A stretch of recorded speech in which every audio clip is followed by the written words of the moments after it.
ये लड़की फिर किसी और के कपड़े पहन रही थी जो उसके अपने नहीं थे।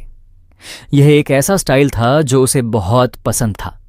वह एक लॉन्ड्री में काम करती थी और साफ दिखता था कि उसे यह काम बहुत पसंद था, क्योंकि हर दिन बहुत से लोग अपने कपड़े वहां धुलने के लिए छोड़ जाते थे। वह उनमें से अपने पसंदीदा कपड़े चुनकर पहनकर देखती और खुद को उन कपड़ों की मालकिन समझने लगती। उसे लगता था कि ऐसा करके वह उन जिंदगियों को महसूस कर सकती है जिन तक वह शायद कभी पहुंच नहीं पाएगी। यह 2022 की एक गर्ल फ्राइडे फिलीपींस फिल्म है। कहानी एक ऐसी लड़की की है जो अपने काम के जरिए कई लोगों की जिंदगी को करीब से देखती है, फिर उनमें से अपनी पसंद की जिंदगी को लक्ष्य बनाती है और धीरे धीरे अपनी मेहनत से उसी जगह पहुंचने की कोशिश करती है। कहानी शुरू होती है। लड़की का नाम मैंडी है। वह एक झुग्गी बस्ती में रहती है। घर पर उसके साथ एक लकवाग्रस्त प्रोफेसर मैनी रहती हैं, जिनकी देखभाल मैंडी हर दिन बड़े ध्यान से करती है। लॉन्ड्री की अपनी मामूली कमाई से वह दोनों का खर्च उठाती है। एक दिन जब वह काम कर रही होती है, तभी एक खूबसूरत और अच्छे कपड़े पहने महिला अपने कपड़े देने आती है। वह अक्सर वहां आती रहती थी, इसलिए मैंडी जानती थी कि उसका नाम सेलिन है। सेलिन एक मॉडल थी जो बेहद चमकदार और शानदार जिंदगी जी रही थी।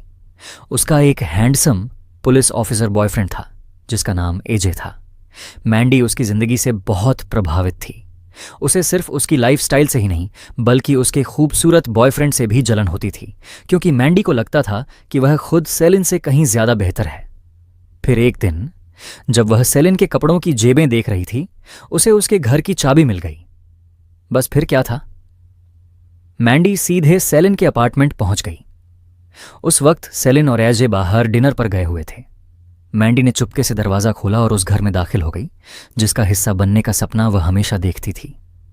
घर के अंदर लगी तस्वीरों को देखकर वह बहुत खुश हुई। अपनी कल्पनाओं में उसने खुद को उस घर की असली मालकिन बना लिया। फिर वह बेडरूम में गई। कमरे की सजावट उसे बहुत पसंद आई। उसने अलमारी खोली, सेलिन का नाइट सूट पहना और बिस्तर पर लेटकर सपने देखने लगी कि वह इस घर की मालकिन है और एजे के साथ यहां खुशहाल जिंदगी जी रही है। लेकिन सपना देखते देखते वह सचमुच सो गई। अचानक दरवाजा खुलने की आवाज आई। सेलिन और एजे वापस आ चुके थे। मैंडी घबराकर तुरंत छिप गई और वहीं छिपकर दोनों को देखने और सुनने लगी, मानो वह भी इस घर का हिस्सा हो।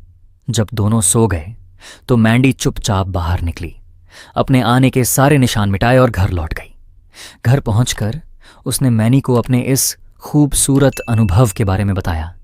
फिर उसने खुद को सेलिन और मैनी को एजे मानकर वही सब दोहराया जो उसने रात में देखा था। लेकिन मैनी की लाचार हालत देखकर मैंडी के अंदर एक गहरी निराशा भर गई।